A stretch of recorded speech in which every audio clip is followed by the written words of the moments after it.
Okay. Okay.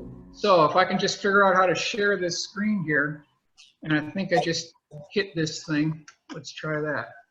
Okay. Yeah, hit the green thing. It should say share screen. Share screen. Okay. And also, if you don't mind giving us a little bit more background of about yourself that wasn't necessarily in that introduction, and maybe why you're coming out now and how you're able to even speak about this work. So, yeah. Okay.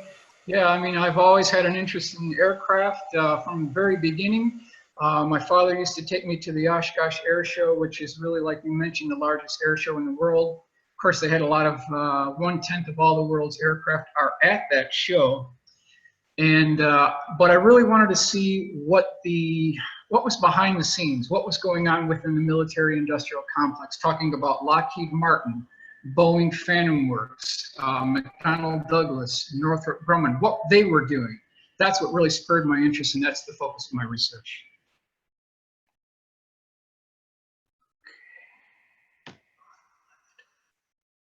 Michael, okay, if you could click start slideshow so that you have your slideshow for the whole screen, that'd be awesome. From beginning, you can click that. There you go. From beginning. Okay, I got that. So, are you guys able to see this? Yeah, I can see it. Yes, it's coming up. It.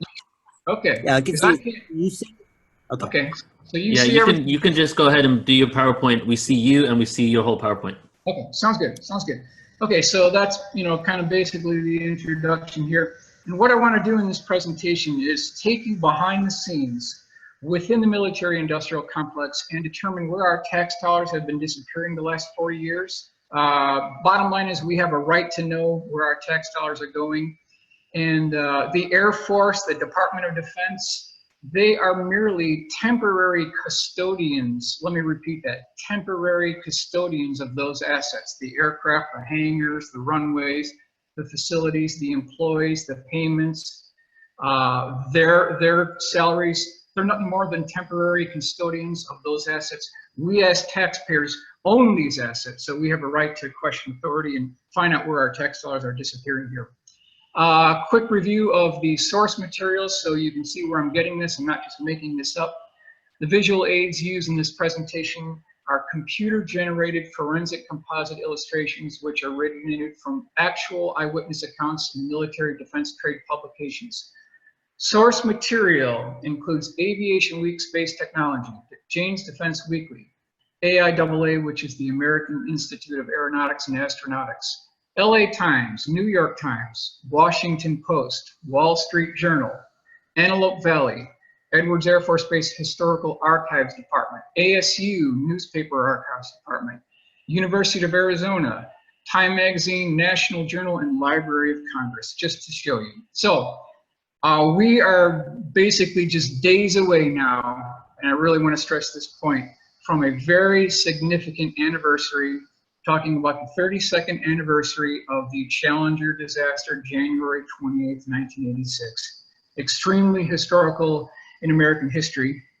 And just want to point out that after launch, 72 seconds after launch, the Challenger exploded. We lost 7 astronauts, 7 heroes.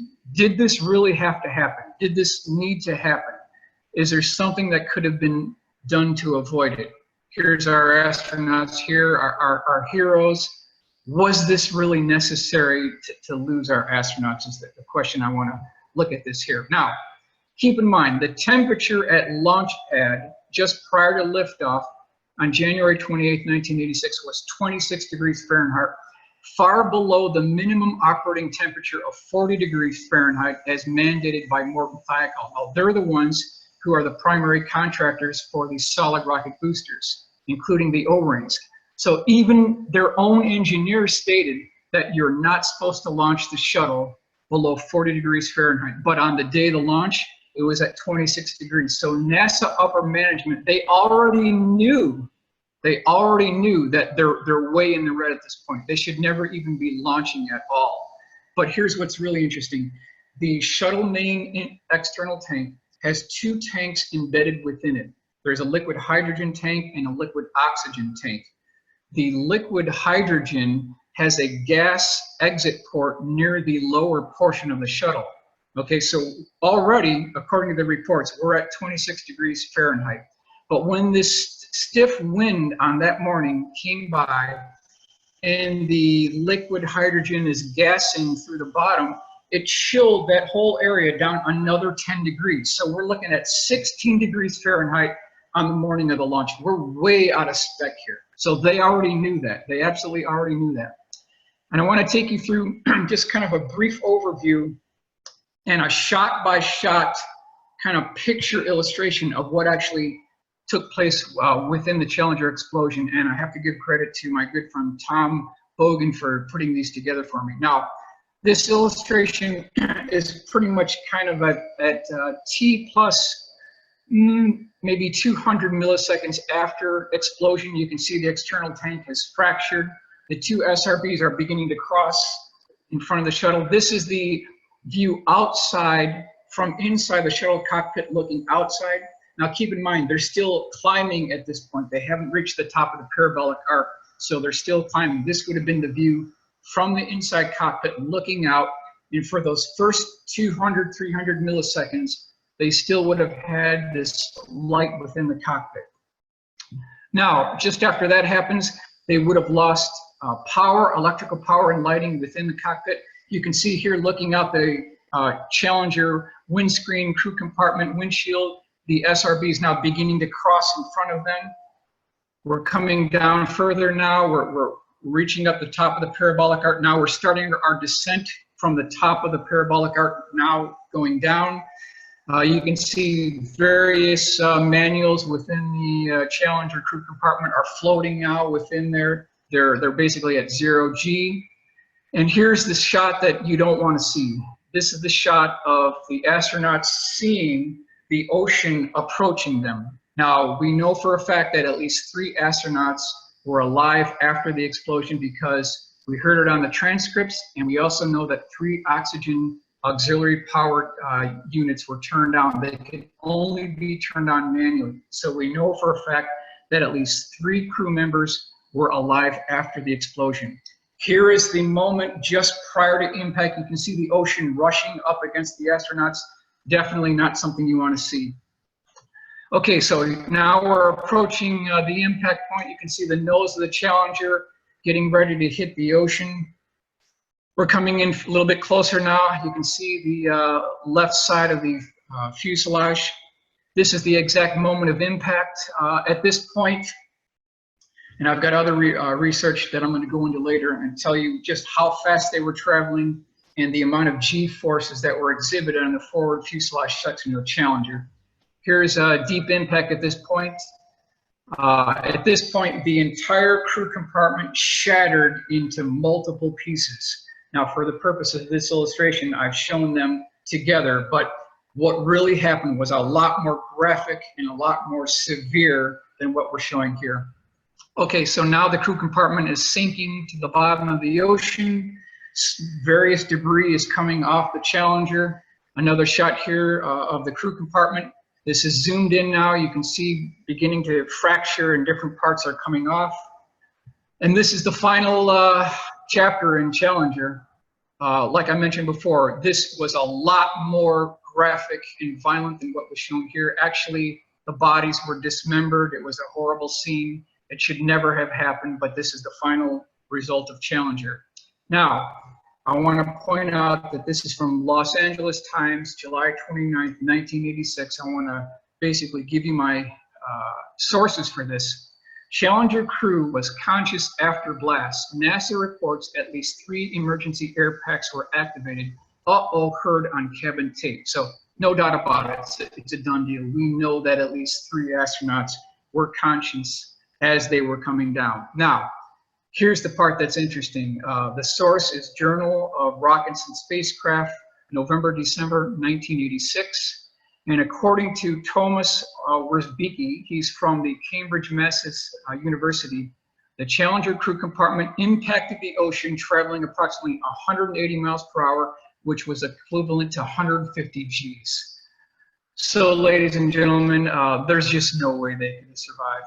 There's just no 150 Gs is a fatal blow, no question about it. Absolutely.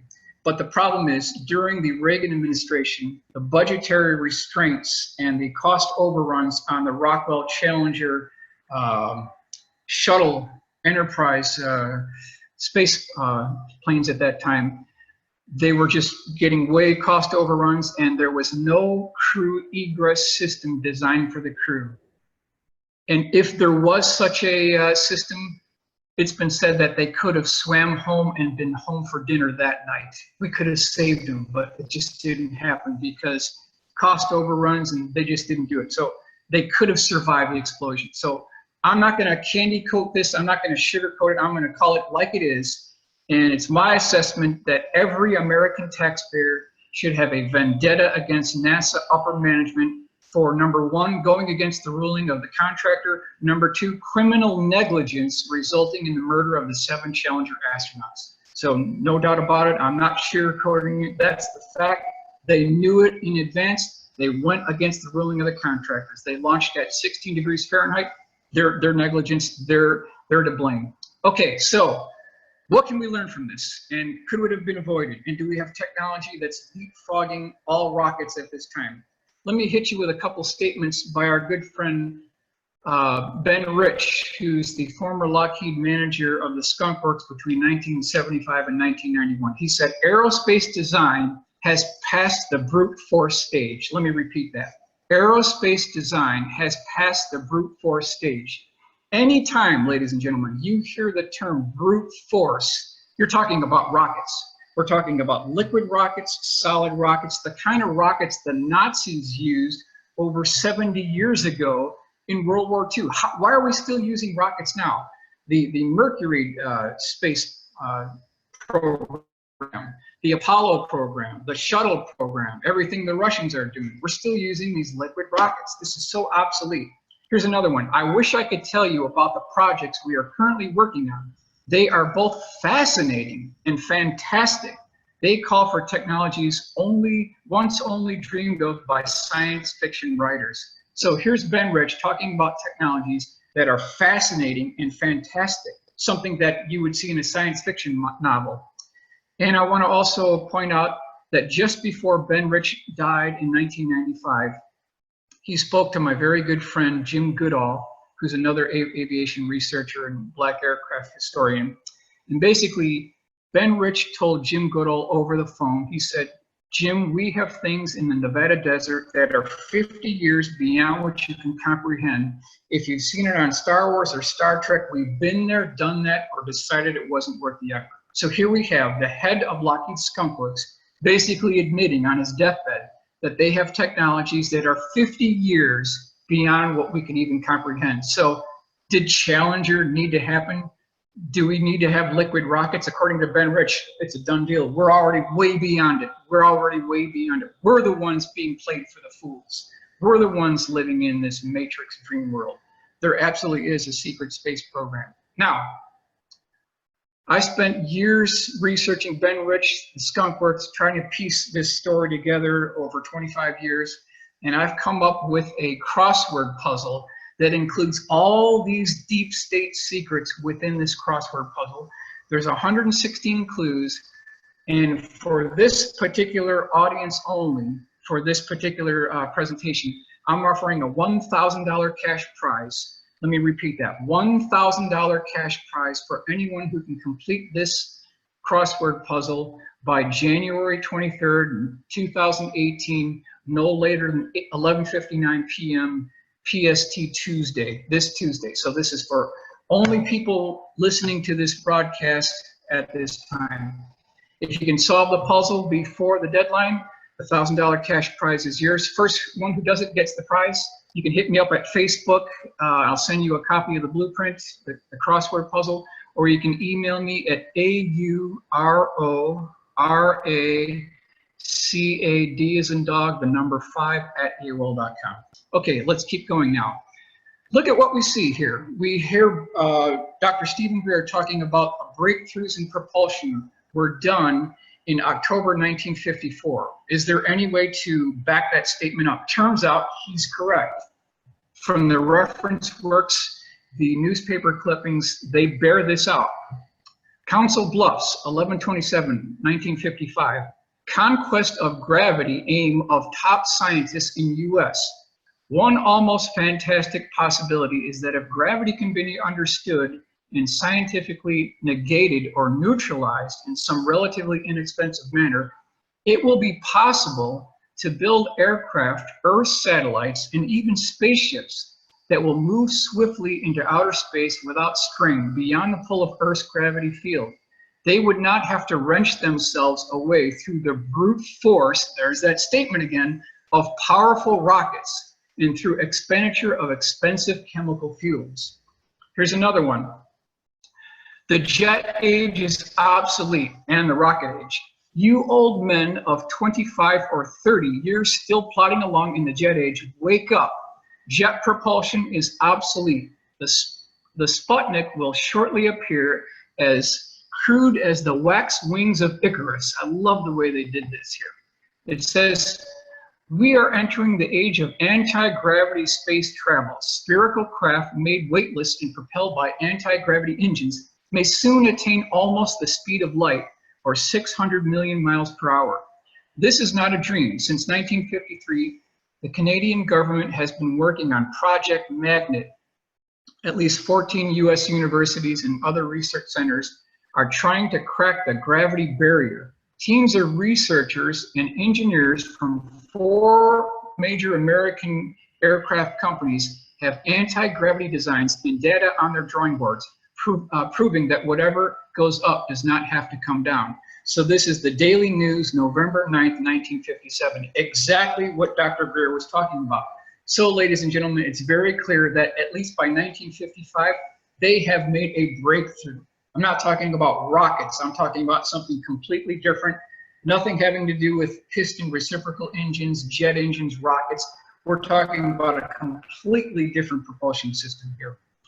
Now, we've been hearing so much about this December 17th, 2017 New York Times article about these tic-tac shaped UFOs that were tracked on radar by F-15 pilots. A better way to describe these would be cough, throat lozenges, or something you would take if you had a cough. That might be something as a better terminology, or the configuration of what these things look like. Cough drops or throat lozenges, kind of within the same family of vehicles. I just wanted to point out that this is not, ladies and gentlemen, the first time these craft were seen. This is March 1967, Wacom, Pennsylvania. A very similar tic-tac looking craft was seen. No visible means of propulsion, no jet engines, no propellers, no wings. It had what looked like rivets on the outside, and it had these electrical probes that came up, and there were 3 on either side for a total of 6. So this is 1967. This is one of the cases that I've been able to dig up within my personal files.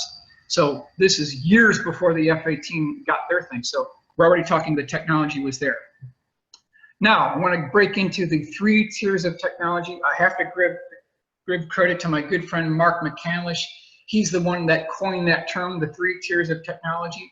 Tier 1, ladies and gentlemen, is the common, ordinary, garden variety, vanilla flavored aircraft. Your F-15s, your F-16s, your F-14s, the star of Top Gun. That's what we're talking about with Tier 1, the common aircraft that you would see at your ordinary air show.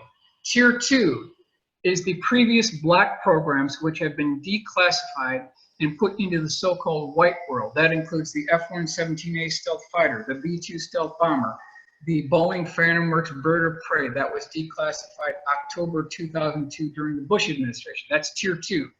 Tier 3 is the classified, unacknowledged special access programs which have virtually no congressional oversight and circumvent the quote-unquote established laws of physics. That includes the 1989-1990 Belgian Triangle, the 1982 to 1989 Hudson Valley Boomerang sightings, and the so-called TR-3B Astra that was borne out by Edgar Fouché back in 1998. Now, I'm asking the question, is there a 4th category? Yes, ladies and gentlemen, there is a fourth category, and that is the unidentified submerged objects. 51% of all UFO cases are in point of fact USO, unidentified submerged objects. We've got multiple cases within the Cold War of these gigantic 200 to 300 meter long torpedo-shaped craft that were just blasting and bursting out of the ocean right next to these Russian Typhoon-class nuclear-powered submarines. This went on all throughout the 70s and 80s, documented cases of these strange craft bursting out of the ocean. Doesn't appear to be anything man-made, so we could actually be looking at interdimensional tricksters as this fourth category. Now, why do we say that? Because as Jacques Vallée had talked about, these USOs, these UFOs, they can appear and reappear at will. They can materialize and dematerialize at will. They've been seen going in and out of oceans. They've been seen going into the sides of rock strata and mountains at will. So we could be looking at interdimensional tricksters rather than extraterrestrial vehicles or extraterrestrial visitors. This is something we need to keep in mind. Now, within the military-industrial complex, there's a couple of terms that they actually use.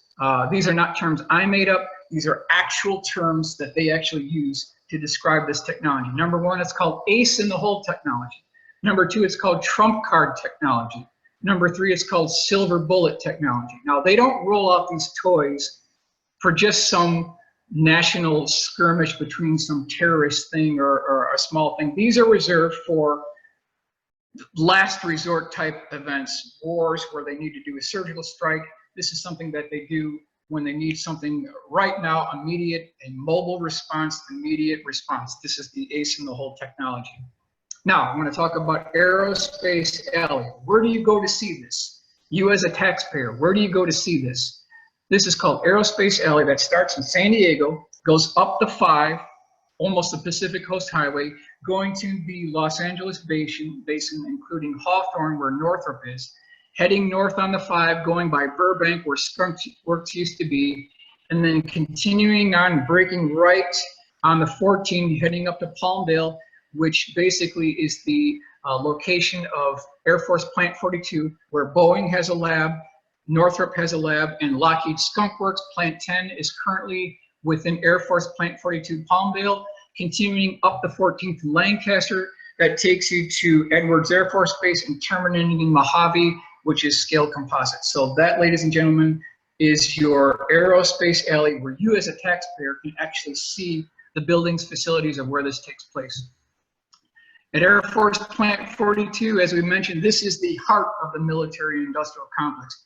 If you went nowhere else in the world, this is the place to go. Air Force Plant 42 Palmdale, basically near Palmdale Boulevard and 50th Street East is where you can go here. You are allowed as a taxpayer to drive around this facility. You can see these massive buildings where the B-2 final assembly plant is now, and then where they're building the new B-21. They're going to be assembling that there.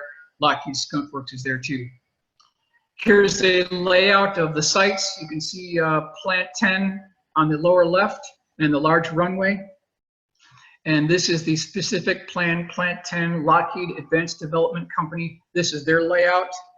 The building 601 on the central left part of this illustration, this layout schematic blueprint, is where all the action takes place. These were the classified aircraft within Skunk Works are assembled at this building 601. Now, one thing I want to point out here, and this is from page 196, Skunk Works Vice President General Manager. About 80% of the group's work is classified. The other 20% we can't talk about.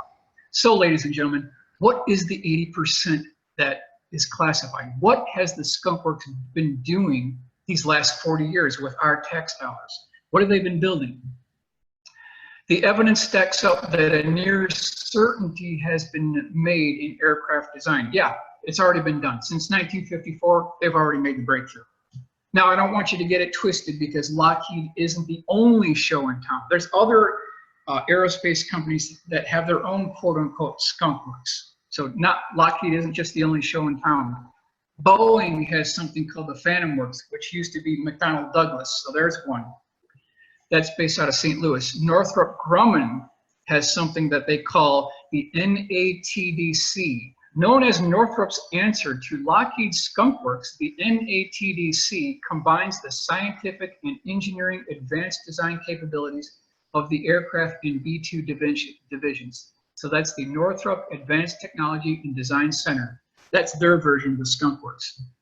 I want to point your attention to this very good book by J.W. Fulbright, published in 1970. It says the greatest threat to American national security is the American military establishment and the no-holds-barred type of logic it uses to justify its zillion-dollar existence. There is no better way to sum up that term. That's what they're doing. They're just, it's the no-holds-barred. They feel privileged to charge American taxpayers thousands, millions, billions more than these things should actually cost. Now, Detroit Free Press, here's another one that you can track. Just want to make sure that I'm showing my sources for this, not just making this up. This is February 8th, 1987. Secret ledger hides military projects. Pentagon black budget has tripled under the Reagan administration. This is the breakdown within that article that shows you here. So for procurement 1981, the black budget grew by just over $500 million. This is 1981 at the beginning of the Reagan administration. Now, near the end of the Reagan administration in 1988, it grew by $9.122 billion. So there's this exponential growth. Federal spending by category for fiscal year 1988. Education was $25 billion. Transportation is $28 billion. Pentagon's black budget for fiscal year 1988 was $35 billion. So, ladies and gentlemen, we're spending more on the Pentagon's black budget than we are on education in this country. Total procurement funding for Air Force black budget was $51 billion, of which $19.1 billion was classified within the Air Force budget. So that's what we were spending back in 1988. Now, this is a really important point because I believe this to be the Rosetta Stone for the Black World programs within the Reagan administration. This is the Newsweek, June 8th, 1981, Reagan's defense buildup. This is it. This is the beginning, the genesis point of all these modern day black programs. Even Jane's Defense Weekly, Aviation Week, Space Technology, December 24th, 1990, even they admit, quote, 8 years of the Reagan administration in Washington were very good to the black world. Even they admit it. So, you as a taxpayer, how do you get this information? How do you find out where your tax dollars are disappearing and what they're spending it on? You as a taxpayer have every right to go directly to the Library of Congress in Washington, D.C., and you can request for your personal archives every January. They hand this out. It is called the RDT&E Programs R1. That stands for Research, Development, Test, and Evaluation Programs R1, Department of Defense budget for fiscal year 1994. You can get this for any year, and you can get it free of charge. If you walk right into the Library of Congress, they'll give it to you. Now, within these documents, there's one for the Air Force, the Navy, the Marines, the Army. You get the Air Force one, and you start going through this rather boring multi-page document, and they tell you what the program element number is, which is on the left-hand column, and then over to the right, they give you the code name for the program, and they tell you what the total amount was spent. So that's how you can figure out where your tax dollars are disappearing. However, when you get into the category of unacknowledged special access programs, these costs start disappearing, and they start using these ambiguous names to describe the programs because they don't want anyone to know. Give you a couple of examples. Senior year operations, forest green operations. There's no information on the program and nothing to tell you how much was spent. So, ladies and gentlemen, the bottom line is you take the total amount, you subtract the knowns, and what you're left with, ladies and gentlemen, is the black budget. Couple other examples here. Here's one. Copper Coast, no information, no funding disclosure. Omega is another one. Theme Castle, senior citizen. Now, one thing I want to point out is the shorter the name, the more deep classified the program. Let me repeat that. The shorter the name, the more deep classified the program. So in this case, Omega would be more secret than Copper Coast. This I got from the John Andrews collection, who was the senior project design engineer testers model corporation in San Diego. He did some fantastic work on classified black budget programs. And here's a couple of requests that he had made regarding these code names. Number one, Rosetta, that's another one. Housekeeping, Redbird, Rainbow, Snowbird. These are all within these classified programs. Now, another hobby of mine is tracking military aircraft procurement in our tax dollars and where these billions have been disappearing. It's incredible to find out where these things have been disappearing from. Editorials on file, Pentagate, $600 for a toilet seat cover. Is that really true? I mean, are we really spending $600 for a toilet seat cover? Are we really spending $400 for a hammer, or is there something more going on here? Rat hole, you can see all these billions getting sucked into the Pentagon, cost overruns, shenanigans that they've been doing on the side, gold plating aircraft, different systems, just crazy. Here's another one. That's beautiful. What makes it go? Military industrial complex, bribery. So you can see those high-level military brass are in conjunction and in bed with the suits over at the defense contractors. These guys are working hand in hand at the cost of $1 billion to taxpayers. We're the ones that are paying for it. Here's one, scrap it and order a new one. The ashtrays are full. That's the mentality of the military industrial complex. They'll scrap anything, charge American taxpayers 10 times more than they should. Aerospace defense contractor bonanza. We're talking about Lockheed Martin, General Dynamics, Boeing, Rockwell International, Northrop Grumman, McDonnell Douglas. These are the contractors that have been cashing in for years. Okay, ladies and gentlemen, let me hit you with this. Back in 1955, Kelly Johnson charged the American taxpayer $1 million for the U-2 spy plane. So I ask you, does that sound like a reasonable deal? Does that sound like we're getting our money's worth? $1 million in 1955? You betcha. That's a really good deal. For the intelligence gathering capability that the U-2 provided the CIA back in 1955, fantastic deal. In fact, something that's happened that has never happened before. Kelly Johnson ran the skunk works so efficiently, he actually returned money to the government. That never happens. It will never happen again. So in 1955, $1 million, well worth the money, no doubt about it.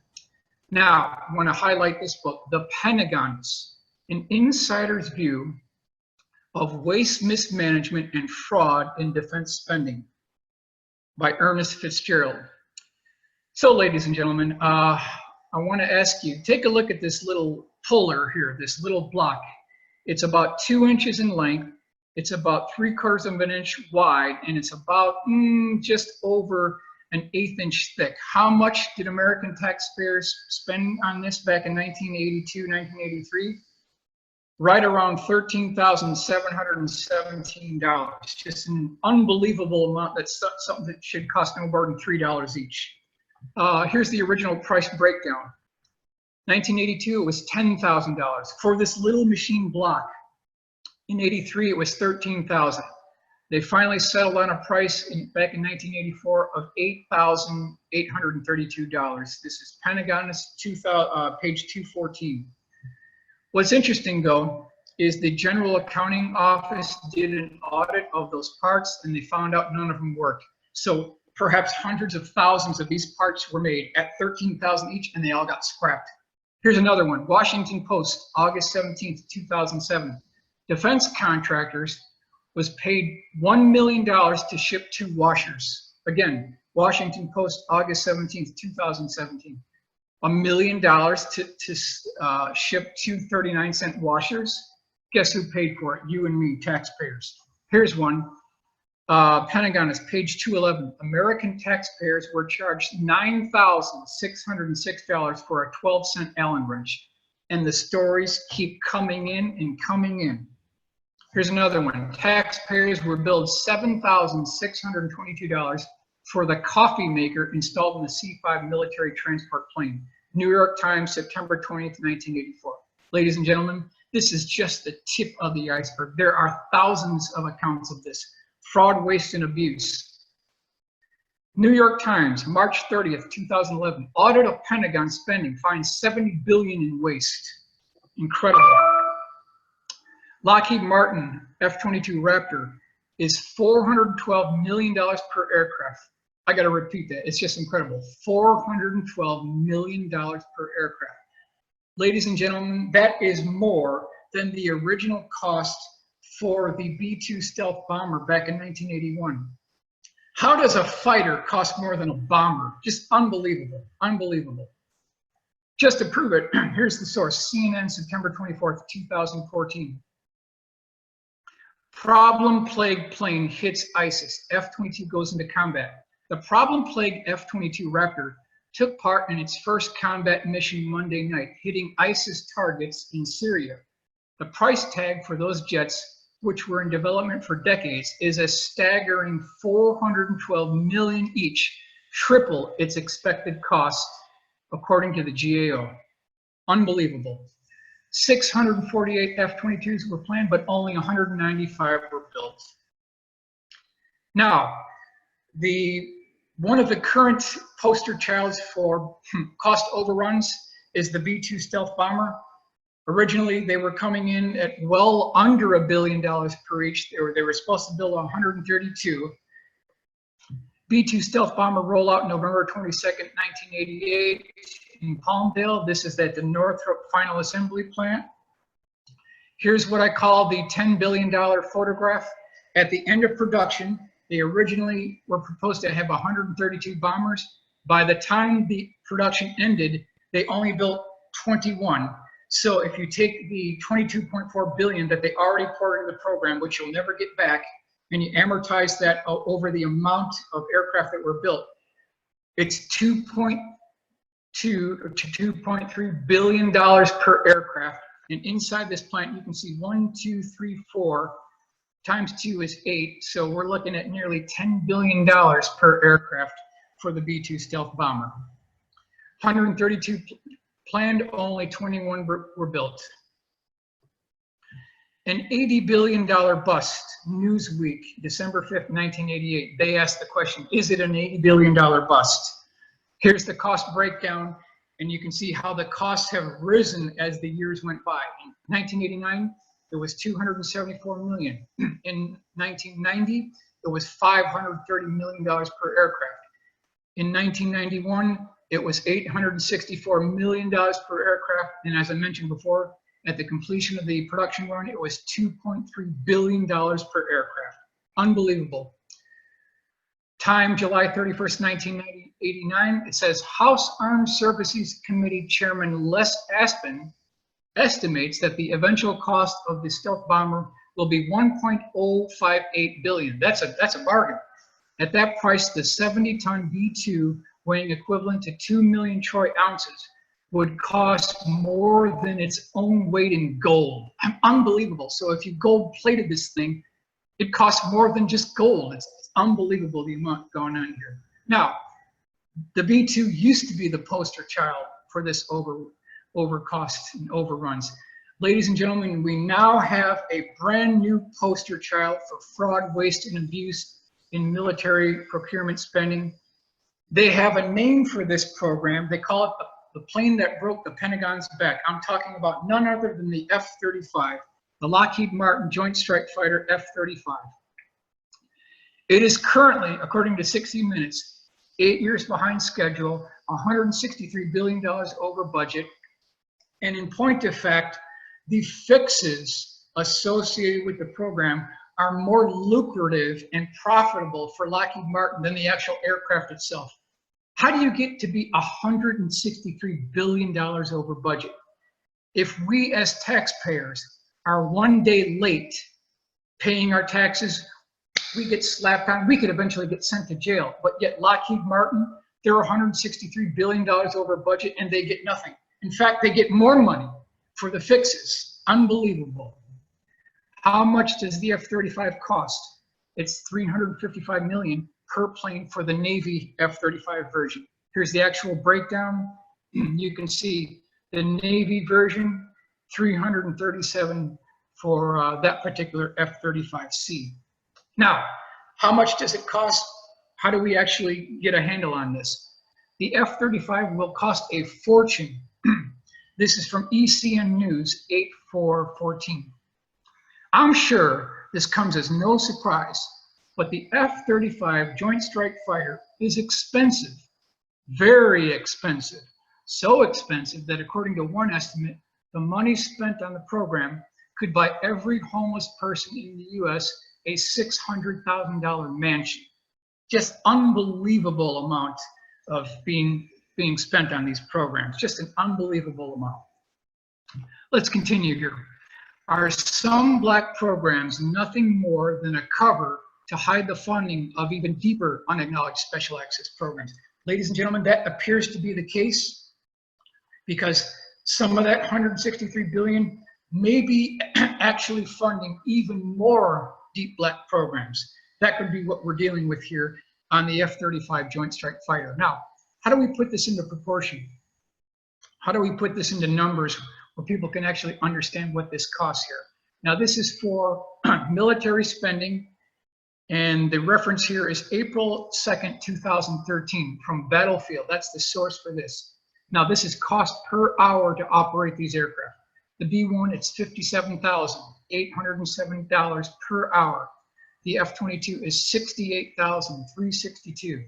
The B-2 is $69,708. Air Force One is $161,591. And the B-2, ladies and gentlemen, is $169,313 per hour to operate. Per hour. Unbelievable. Now, I want to point you to this Aviation Week Space Technology article, November 11th, 1991. I'm not going to read the whole thing, but just the top portion here. It says, 2 unusually loud sonic booms heard along the west coast from San Diego to north of Los Angeles may have been produced by high-flying classified aircraft returning to test ranges in Nevada. 25 of the U.S. Geologic Survey's 220 sensor system for pinpointing earthquake epicenters detected the passing shockwaves around 6:30 a.m. on October 31st. This is always on a Thursday morning. So I contacted Caltech, and they actually sent me the seismic data for this, and they don't call this an earthquake. They actually call it an airquake or a sonic. So this is not a sonic boom. This is not an airquake or an earthquake. This is some kind of a sonic event that rattled all these instruments. Here's the actual U.S. Department of Interior, just to show you where I'm getting this information.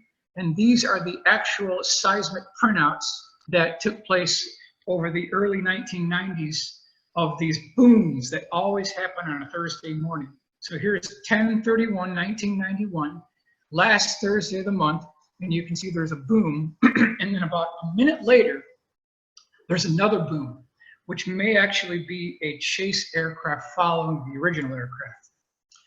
Here's another one, 6/27/91, last Thursday of the month, always on a Thursday. There's a boom, a minute later, another boom. Here's one, 11/21/91. It says, bingo, it must have been an American bird. They didn't want to work on Thanksgiving Day.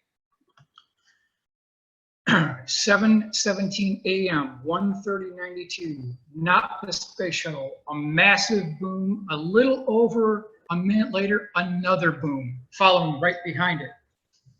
Catalina Island, 6:58 a.m., Thursday, April 16th, 1992, another boom.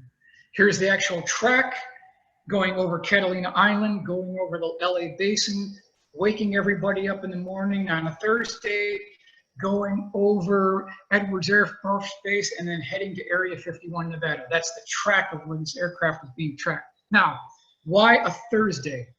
Why are they doing this on a Thursday? Because Monday, Tuesday, Wednesday, and Wednesday, those are reserved for pre-flight. Thursday is the actual test flight Friday is debrief, and Saturday, Sunday, there's nobody there. So that's why Thursday in the 80s and 90s was the reserved day for test flights. Los Angeles Times, April 17th, 1992. Secret is out on quakes. It's a spy plane. The rumble and bounce have occurred 5 times since last June, always about 7 a.m. on Thursdays. There were no earthquakes, but an aircraft, California Institute of Technology seismologists say. All I can say is that it's something that's traveling through the atmosphere at several times the speed of sound in generally a northeasterly direction. Now, keep in mind, the shuttle was not flying on that day. The SR-71 was not flying on that day. So there was something else going on at that time. Here's one, Seattle Times, April 17th, 1992. Thursday morning shaker upper may be secret spy plane. It happened again Thursday morning. There was a brief rumble, like somebody moving bulky furniture around, and the ground lurched, San Gabriel residents said. Then just as they were about to head for their doors, it was gone. So this is again on a Thursday. San Francisco Chronicle, April 18th, 1992. Weird jolts, no quakes in San Gabriel Valley. Analysts from Jane's Defense Weekly, widely respected military periodical, say that the Thursday morning phenomenon could be a top secret new spy plane dubbed the Aurora that can fly up to 6 times the speed of sound, or about 4,000 miles per hour. A very unincredible, very fast speed for that time frame at that time. Now, I want to take you in a typical mission profile for this, and this may actually be, according to Jim Goodall, used as a nuclear proliferation monitoring aircraft during the Cold War. So what would take place is this 2-stage orbit space plane would take off from Area 51. They would fly a magnetic 340 heading, go over Alaska. Then they would pour the coals over it, over northern Russia. They make a left-hand turn, starting down toward the Middle East. They'd pour the coals to it there again, going about Mach 8 to Mach 12.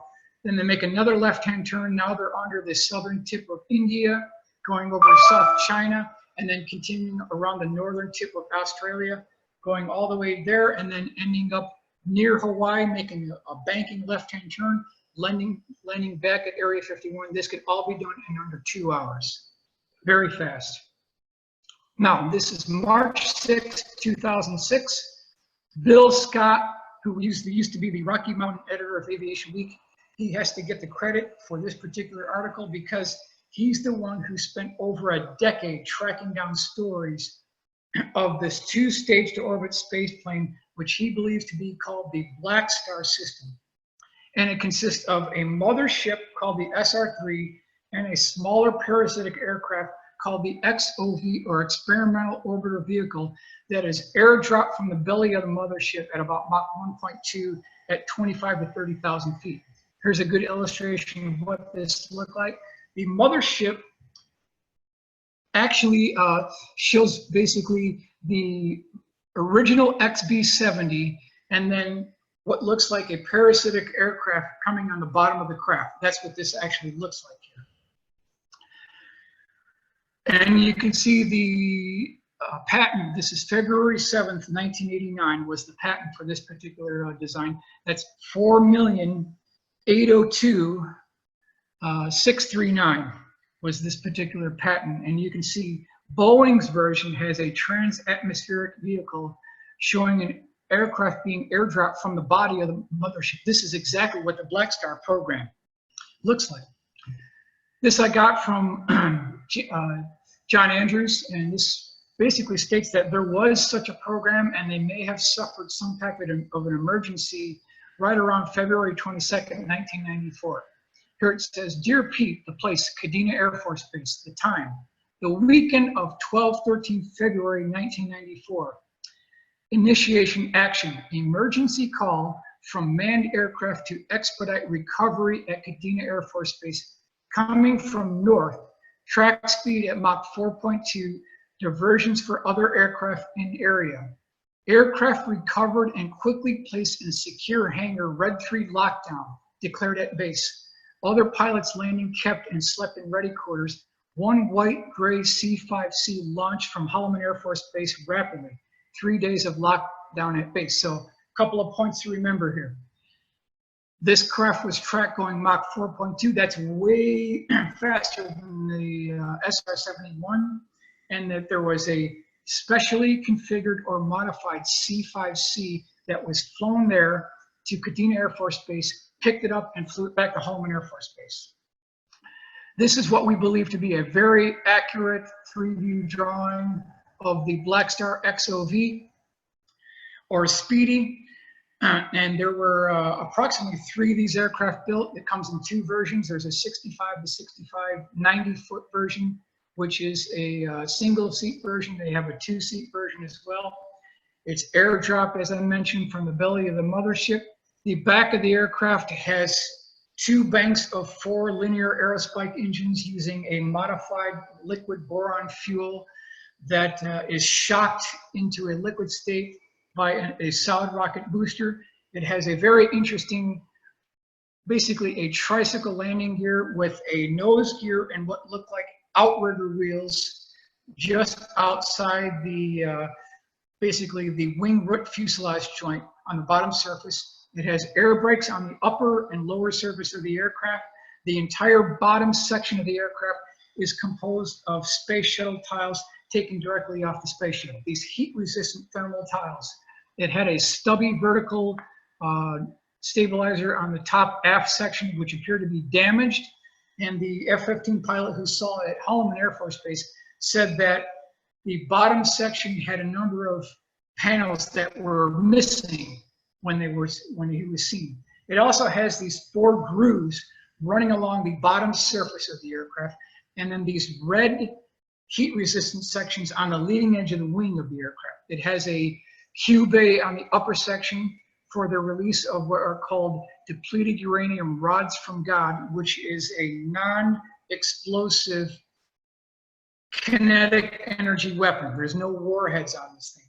It could also be used for the release of a reconnaissance satellite and for a very high accurate and resolution synthetic vision system, or a synthetic aperture radar system for the XOV. So that's, in a nutshell, the Speedy aircraft. Now we'll move on to the Mothership SR3. Perhaps 2 of these were built for the entire Black Star program. Lockheed was involved, Rockwell was involved, McDonnell Douglas was involved, and Boeing was involved in Seattle for final assembly. The overall length of the Paris mothership here is approximately 200 feet in length. It has a 120-foot wingspan. It uses 6 Pratt & Whitney J93 engines. And you can see here on this top view drawing, it has canards that retract backwards or forwards for low flight. And the bottom of the mothership matches the top configuration of the top of the parasitic aircraft. So there's this release section on the bottom of this mothership where these smaller aircraft can fit up inside, and it's airdropped when they get to the drop zone. This is an illustration that was done by Tom Bogan showing you what it looked like at Holloman Air Force Base when they unloaded this craft. You can see the stubby tail with the tarp on top, and then the large feature here is this modified C5C with the chipmunk cheek extensions on either side. This is a heavily modified C5, and then you can see these veins or grids within the 4 linear aerospike engines, which are divided in 2 banks of 2 on the bottom section of the Speedy here. Now, I want to talk about some legacy of the technology of the Tier 3 craft here. Aircraft industry firms now participating or actively involved in gravity include the Glenn L. Martin Company of Baltimore, Convair of San Diego, Bell Aircraft of Baltimore, New York, Sikorsky Division of United Aircraft, Lear Incorporated of Santa Monica, Clark Electronics of Palm Springs, and Sperry Gyroscope of Great Neck, Long Island. So this is November 26, 1955, Amarillo Daily News. So already by the mid-1950s, they already had companies working to break the gravity barrier. We'll do one here. Spaceship marvel seen if science can outwit gravity. This is from Amarillo Daily News, November 29th, 1955. Many in America's aircraft and electronic industries are excited over the possibility of using its magnetic and gravitational fields as a medium of support for amazing flying vehicles, which will not depend on the air for lift. Spaceships capable of accelerating in a few seconds to speeds many thousands of miles an hour and making sudden changes of course at these speeds without subjecting their passengers to the so-called G-forces caused by gravity's pull are also envisioned. So, what are we seeing here in this article? The reference works are clearly telling us that by the mid-1950s, they had aerospace defense contractors, universities working on cracking the gravity barrier, building craft that could eventually make these 90-degree right angle turns, that could stop on a dime, that could reverse. This is exactly the kind of aircraft flight maneuvers that we're seeing that match the form, fit, and function of UFOs and USOs, unidentified submerged objects. Now, we'll move on to Ryan Aerospace 1962, electricity for space exploration. Look at what they're doing here. Look at what the aircraft they were working on within their document. Within the next 10 years, according to their document, electric propulsion will play a leading role in making extensive space trips possible. They've already done it. Breakthroughs already been made. Cash Landrum incident, December 29th, 1980, involving Vicki Landrum, Betty Cash, Vicki Landrum, and Colby Landrum, who basically on December 29th, 1980, near Huffman, Texas, saw a large 90-foot tall twin ice cream cone looking craft basically hover about 50 feet in front of their vehicle. Betty Cash actually got out of her vehicle, went to the forward section of her vehicle near her hood, and stood there looking at this for about a minute to 2 minutes as 23, repeat, 23 double rotors Chinook CH-47 helicopters were chasing this craft that had this flame section coming on the bottom of it.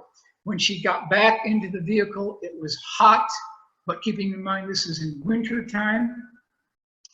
And all three eyewitnesses suffered from the effects of radiation poisoning. This is back in December 29th, 1980. Now, what did they actually see? What was actually going on here? I submit that this is part of the NEPA program, the Nuclear Energy for Propulsion of Aircraft.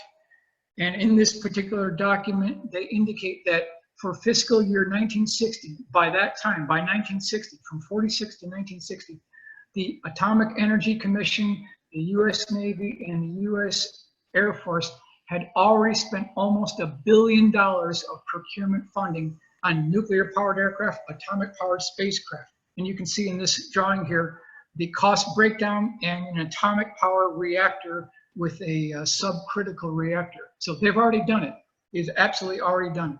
Now, I want to highlight another technology here. Between 1983 and 1989, over 25,000 eyewitnesses reported a boomerang-shaped craft the size of an entire football field. It had tubes, pipes, and cylinders on the bottom of the craft. It had a crossbeam and girder construction that appeared to be inside what appeared to be translucent or transparent panels. And these multicolored lights were flashing in sequence. The reds would go off, the blues would go off, the greens would go off, the yellows would go off, all in sequence, not haphazardly. This is a drawing illustration that was done by John McNeil, who did a fantastic job on this. This is March 24th, 1983, over the Taconic State Parkway, about 30 minutes north of downtown New York City, where hundreds of people pulled off to the side of the road and saw this massive boomerang V-shaped craft hovering silently over the Taconic State Parkway. It was shining down this light onto the vehicles below, and it had these transparent panels showing people who were directly below this craft. They could look up inside, and it looked like what appeared to be crossbeam and girder construction, like a truss bridge. This thing was nearly silent. Some eyewitnesses reporting a low-frequency electrical humming noise like a transformer. Here's the Hudson Valley Boomerang breakdown. Shows you the different configurations that we're seeing. Again, Practically all eyewitnesses reported this: tubes, pipes, and cylinders on the bottom of this vehicle. Couple of characteristics here. Sightings of the craft came in from Connecticut, New Jersey, Massachusetts. The craft was virtually silent and measured between 300 and 900 feet across. The UFO was seen hovering over expressways, lakes, and rivers. Object was reported by airline pilots, air traffic controllers, doctors, lawyers, local law enforcement, firemen, computer programmers. The craft appeared to have an industrial steel structural girder and crossbeam internal construction. Here's the Taconic State Parkway where this was actually seen. Putnam County, Dutchess County, Yorktown, Millwood, Danbury. This is where the heart of what the Hudson Valley Boomerang sightings took place. Now I put this drawing together showing you the flight path on the March 23rd, 1983 sighting. Starting at Millwood, going up toward Yorktown Heights, it was following the Taconic State Parkway, zigzagging its way as it was following the Taconic State Parkway.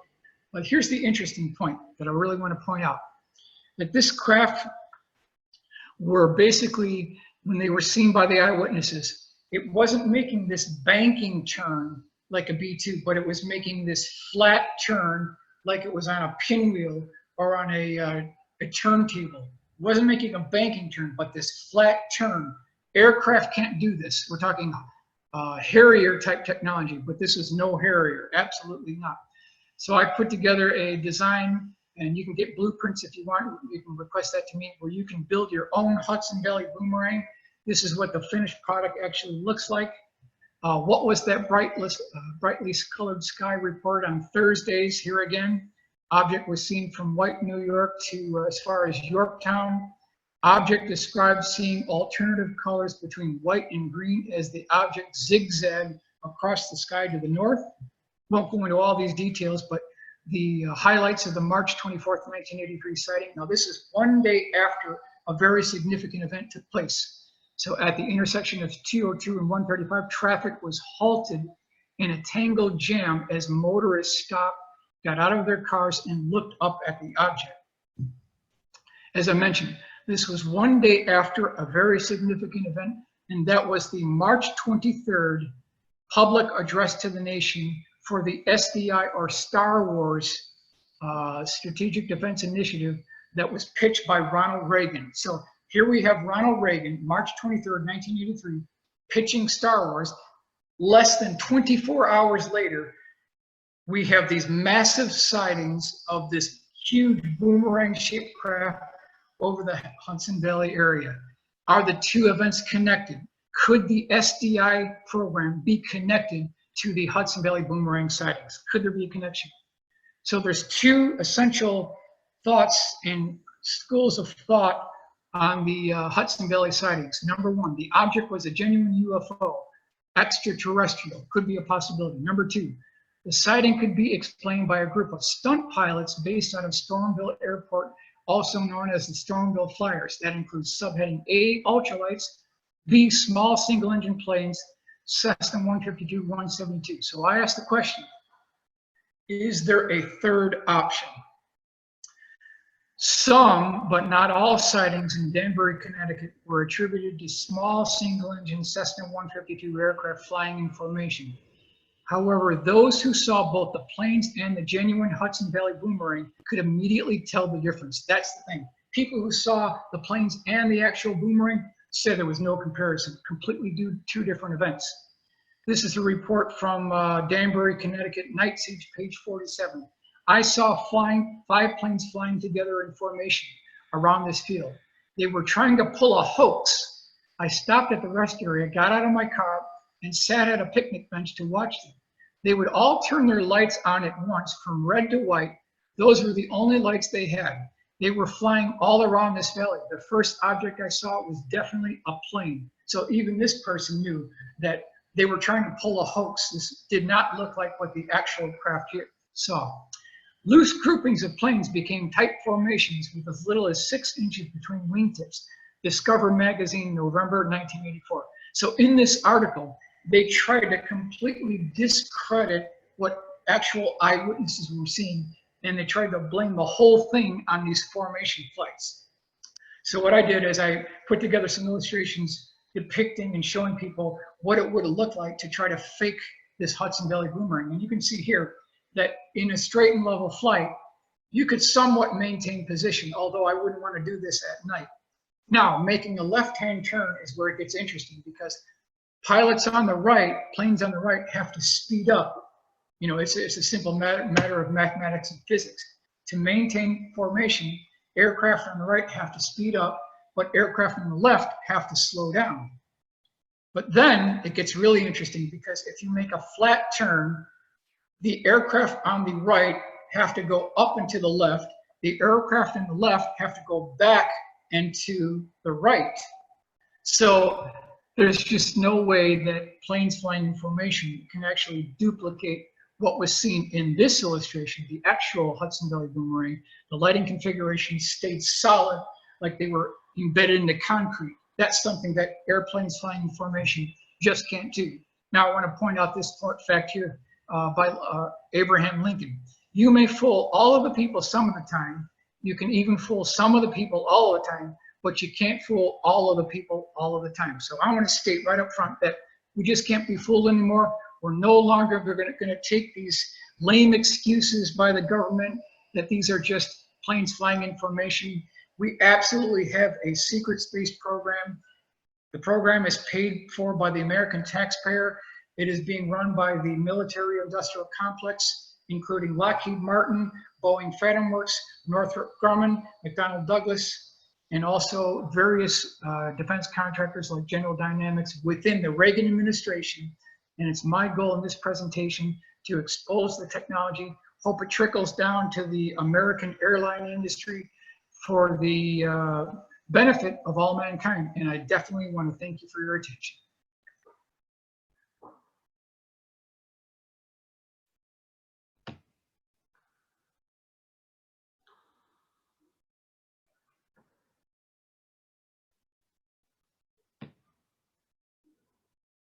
Hello?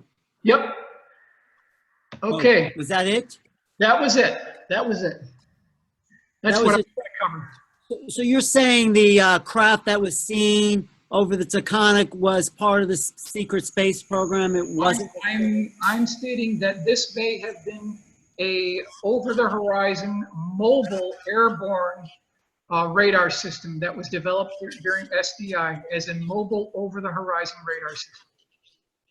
A man-made craft. Mm-hmm.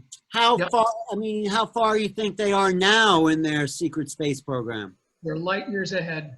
Well, don't take my word for it. Ben Rich is the one who said that they had technology and things in Nevada that are 50 years beyond what you can even comprehend, coming directly from Ben Rich. Yeah, Ben Rich isn't around anymore, is he? No, he's not. He died in '95. He said we could have technology to take ET home, right? I said that as well, yes. But where have we seen that? I mean, where do we, I mean, I'm sure it's true, but is it at Area 51? I mean, where is it happening? Where are we? We've seen that at Air Force Plant 42. We've seen that at Edwards North Base Complex. We've seen that at San Bernardino International Airport, which used to be Norton Air Force Base. So we've seen it in a number of different locations. Now, is this reverse engineered, do you think, alien technology or our own creative? That's a $64 billion question. I like to stick completely nuts and bolts, and I track where our tax dollars are disappearing. So I can't make that leap. I can't bridge that gap. But if you just look at what was done within the military-industrial complex during the 8 years in the Reagan administration, it's clear there's a whole family of vehicles paid for by our tax dollars that has never even been revealed. At least another 24 that we don't even know about. So we have the secret to anti-gravity now. Is this what you're saying? It's a no. According to the Council Bluffs from 1955, they were already making the breakthroughs in 1955. Now you factor in the decades from that time and the billions of tax dollars spent on those black programs. It's anyone's guess what they have now. Wow. So do you think maybe what that video from December 16th that the New York Times could have been one of ours? Yep. There's no reason to think that F-18 pilots would have a need to know about what's going on at Skunk Works. No need for them to know. Completely within the realm of reason of something that the Skunk Works is doing, since they already were doing the breakthroughs in spending since 1955. No doubt about it. But Very there has to be some whistleblowers around this, because in much the technology, the people training, the people in charge, it's a huge operation. Where are the whistleblowers? Well, there have been whistleblowers, but keep in mind, when you are at top secret TSCI, secured compartmented information, they stay black. These programs stay black. When you are in an unacknowledged special access program, they can control the secrecy. And people who worked in Burbank Skunk Works under Kelly Johnson and Ben Rich in Burbank, they felt it a privilege to work on the F-117. They didn't go out blabbing about it. It was a privilege to work on that program. So it's absolutely within the realm of possibility to keep these programs under wraps. And there have been whistleblowers, but it's been very difficult because extraordinary claims require extraordinary evidence. And without a piece of one of these things, it's hard to prove the reality. But the F-116 is what that's known. That's a known piece. That is a tier 2 program. Yes, that is a tier 2 program. So the tier 1 program you're saying is the ET-like, the UFO-like technologies. Well, the tier 1 programs are your common garden variety vanilla flavored F-15s and F-15s. The tier 2 is the F-117B2. Boeing Phantom Works Bird of Prey. The tier 3 is the Hudson Valley Boomerang and the Belgium Triangle. That's the tier 3. You think the Phoenix Lights were one of those boomerangs? The Phoenix Lights could actually have been an airborne holographic projector, according to the 2025 report. But you do think there are UFOs out there, alien technology? There are USOs and UFOs, absolutely. But I'm not saying that they have to be extraterrestrial. They could be interdimensional tricksters. How will we know? How will we figure this out? See, that's the problem, because keep in mind that the Air Force, the DOD, the NRO, the CIA, they like to use the quote-unquote extraterrestrial phenomenon as a cover to hide their own deep black programs. And they now have craft that mimic the form, fit, and function of actual ET craft, quote unquote. So now you can't tell the difference. We can't tell the difference between an ET craft and one of these black project crafts. Yeah, and see, that's the thing. When there is a sighting of one of these black aircraft, the very next day, there'll be a report on the Weekly World News about some alien thing, and they will promote that as a means to hide their own deep black programs, and they've been doing this for 50 years. You'll see National Enquirer, front page news, new UFO sighting seen, right on National Enquirer. They've been doing this for 50 years. So wait, the whole Tom DeLonge to the Stars program, is this a decoy for the black projects going public? Is this what it could be? I don't know if I can make that professional assessment, but I can tell you that Lockheed Skunk Works, Northrop Grumman, have made some unbelievable aircraft that have never been seen. They're completely unacknowledged. And I can tell you right from the horse's mouth that anytime you hear about an X-plane that's been built by the Air Force, by a contractor like X-51 or X-47, you can double the number. We're already past X-100. So take any X-plane you hear about, double it, we're already past it. We already have X-100, X-120, we're already way beyond that. One question is, Stephen Greer says you can tell the difference. It has seams and rivets in terrestrial craft. Is that true? That's exactly correct, yeah. When you have lights flickering in formation, when you have tubes, pipes, and rivets on the bottom of the craft, when you hear an electrical humming noise like a transformer or a sewing machine, and when it's tested on a Thursday night like Hudson Valley Boomerang was, it's one of ours. But why did you say they were only tested on Thursdays? Because Monday, Tuesday, Wednesday is pre-flight, Thursday is the test flight, Friday is debrief, and Saturday, Sunday, there's nobody there. That's been the policy all throughout the 1980s. So with this advanced crafts that you showed, this double triangle, do you think they been to the moon and Mars? How far do you think they've been?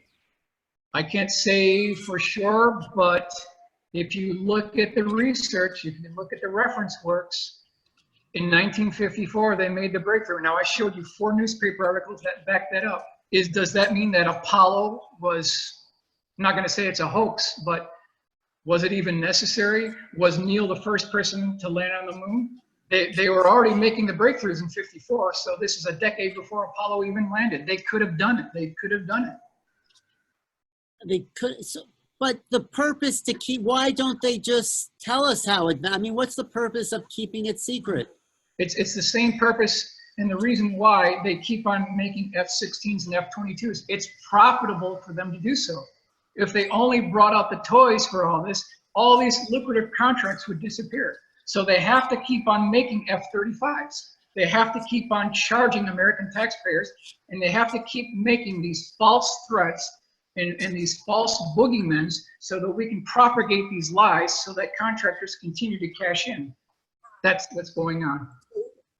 It's contractors in bed with the Yep. government. Remember that that cartoon I showed you with the high-level military brass in cahoots and in bed with the suitors from the contractors? That is the arrangement they have that's been going on for decades. So you think the military people are getting kickbacks from the contractors Yep. to give them the contract? Yep, it's called the revolving door phenomenon. When you are a military brass working at the Pentagon and you help the defense contractor win a contract, when you retire at the Pentagon, that same company that got the contract, they hire you as a consultant. And so there's this revolving door. These guys can't lose. They can't lose. It's to their advantage. Is there any money exchange after the contract while they're still in the military, you think, like secret bank accounts? There's got to be billions in these kickbacks and these gold platings of these technologies. And using obsolete things cost over, I showed you 5 examples of washers being shipped at millions of dollars to ship 2 washers, coffee things that cost $6,000, tiny little brackets that cost $1.298. Costs $13,000, and it just goes on and on. So the real question is, I think, if you were to go to Congress and ask for a congressional hearing, could this be exposed, and could this all change? It's questionable whether members of Congress have a need to know, because even the House and Armed Services Committee members, even they don't have a need to know. Most of those members are not even included in what's going on with skunk works. You know, there might be 1 or 2 that have a need to know, but the majority of those members, certainly members of Congress, have no need to know. All hundreds of members of congressmen, senators, congressmen, political figures, they are so down on the totem pole, they're completely clueless. But there is a need to know. I mean, someone like you could make a case, and they are representing us and our money, and there is a need to know. There is a need to know when you're the person writing the checks. Let me give you an example.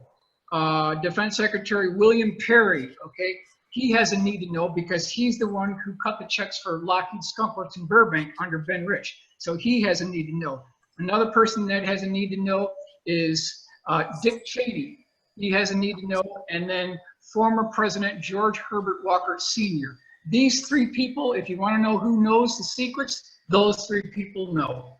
But what I'm saying is everyone, all U.S. citizens have a need to know. We're paying for it. They should, because we're paying for it. It's written within the Constitution that by law, the United States government must show an accounting once per year of what they've been spending their tax dollars on. That's according to the Constitution, but we're not getting that. We're getting a RDT&E program that's heavily redacted, and we have no idea what they're spending it on.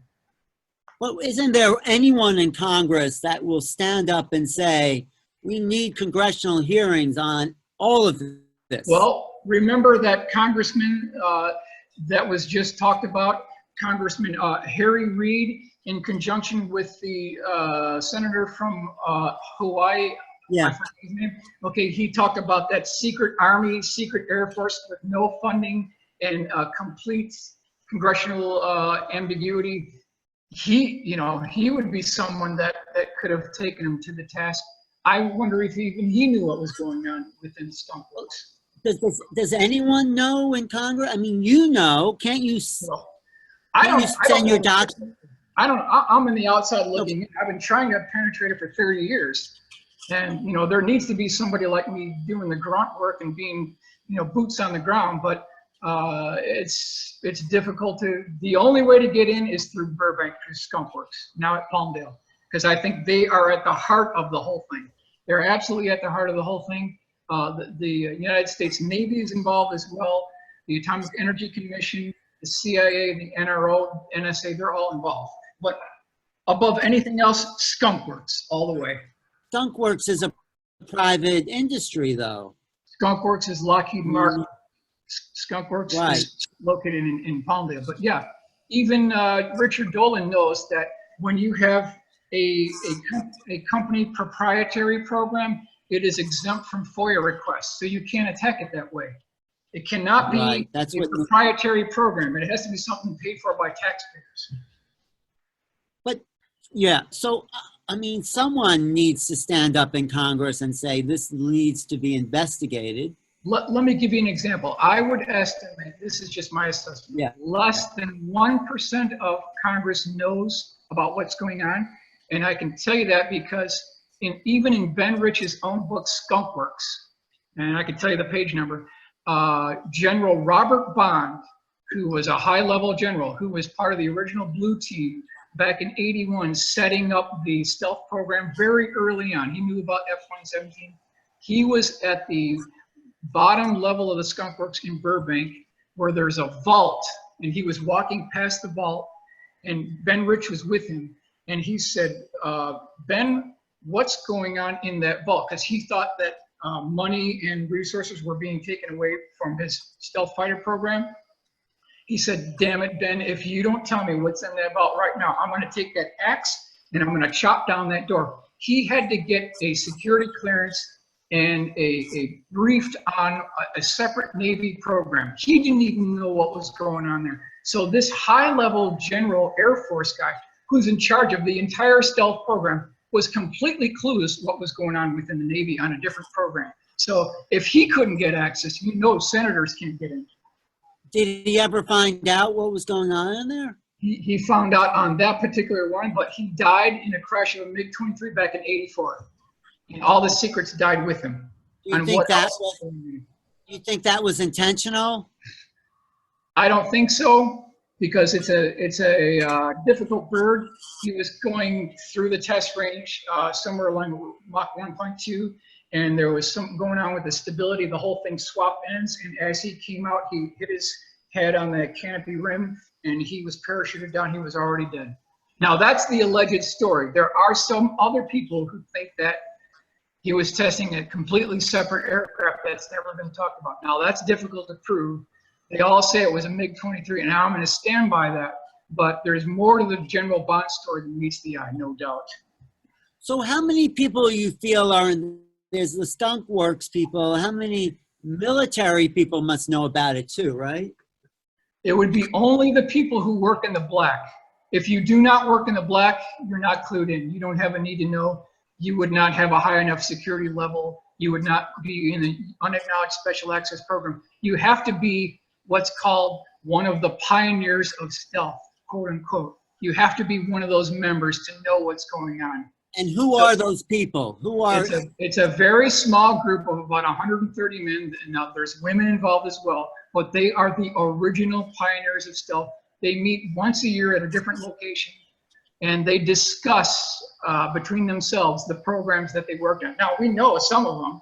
One's the Have Blue, one is Tacit Blue, one is F-117A, one is B-2, another one is the Boeing Phantom Works Bird of Prey, and there's a whole host of others that we don't know about. Those people know the secrets. But can you name any names? Can you name anybody? I can name names. Ben Rich was one of them. Mr. Shearer, There is another one. Keith Bestwick was one of them. Let's see, Dennis Overholzer. He was another one. He's a pioneer of stealth. I know some of the names offhand. Any military people that you could? Yeah, certainly. Dennis Bones Sager. He is a test pilot. He knows. J.B. Brown. He knows. Some of the test pilots who knew are dead now. Another one is Joseph Laney, Colonel Joseph Laney. Do you want to know who knows? Colonel Joseph Laney at Wright-Patterson Air Force Base. He knows. He knows. I talked to one of his supervisors, and I know he knows the fact. I just know he knows. He flew something called the YF-24 that has never been revealed to the public, and a whole host of other aircraft. What about the Lockheed skunkwork guy who's now working with Tom DeLonge? What's his name? Do you know who's on? Steve Justice. His name is Steve Justice. I spoke to him. I spoke to him by phone. I know him. I never met him personally. He knows a very big part of this puzzle because he was at Skunkworks. He's the #2 man at Skunkworks for decades. So yes, he knows. Now I only spoke to him once. So I can't say what he knows, but I guarantee you he knows a very significant part of the story. Why did you speak? How did you get to speak to him, and what did he say? Because I applied for a job at Skunkworks, and he told me they're no longer doing drawings anymore. So I was out of luck. But doesn't matter. I'm going to continue on, and he's not the only show in town. So my final question, I don't think we have any other, because we should wrap up. What do you think To the Stars Academy is going to be doing, and how does that tie into letting the public know about these dark projects? Well, it sounds great on paper, right? Here we have a new group coming out.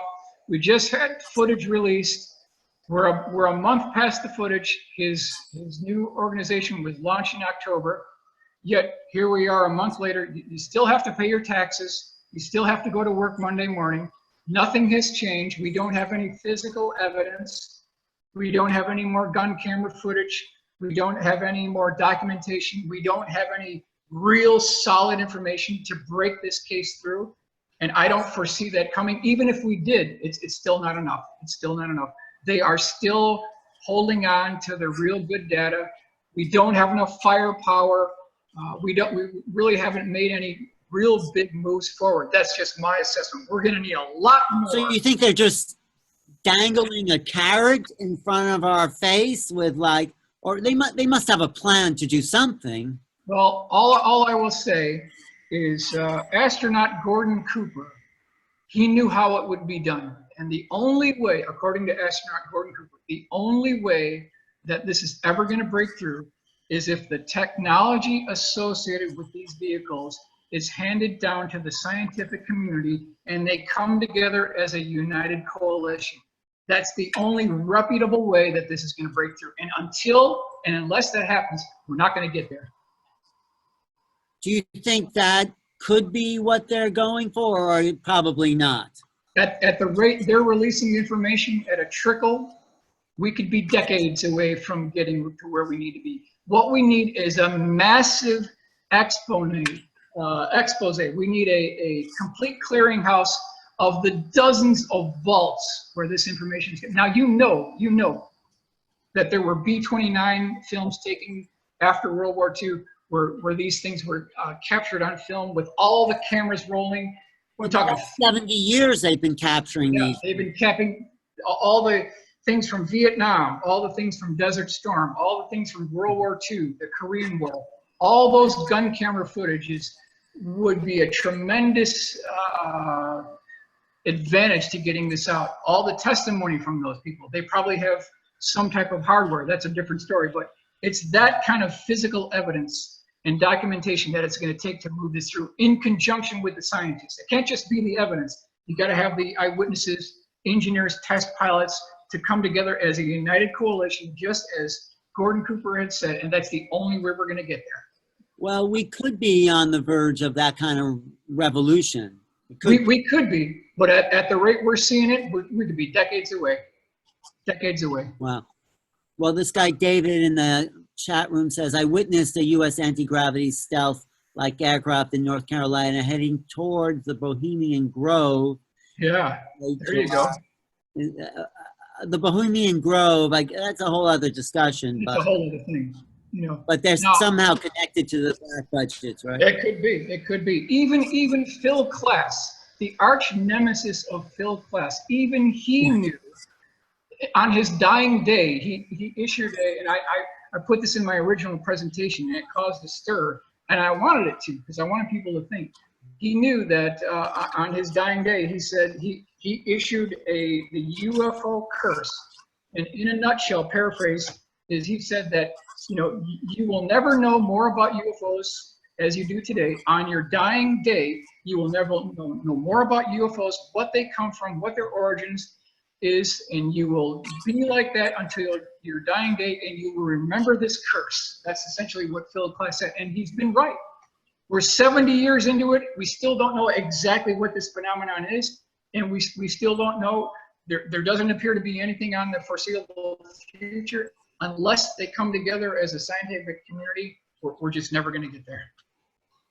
Well, thank you, Michael. Maybe your research and presentation and having people talk about this will, and the whole webinar we're doing today will crack some doors open. I hope it does. I hope it does. Because I'm sure there's government people listening to this webinar about, you know. I hope they do. I hope they do. Okay, so how can people find you? I'm on Facebook. You can just Facebook me, or you can email me. It's AURORACAD5@AOL.com. All my things are free of charge. Everything I do is free of charge. All my presentations are on YouTube. And if you want to win the $1,000 cash prize, you have to finish my crossword puzzle by Tuesday, 11:59 p.m. California time. Oh, yeah, where can we find that crossword puzzle online? You can email me, and I'll send you a copy. Okay, your email again is what? It's AURORACAD as in dog, the number 5@AOL.com, or you can find me on Facebook and look at my contact, and my email is there as well. All right. Thank you. Thank you for all your research, your contribution, your hard work, for sure. Thanks a lot.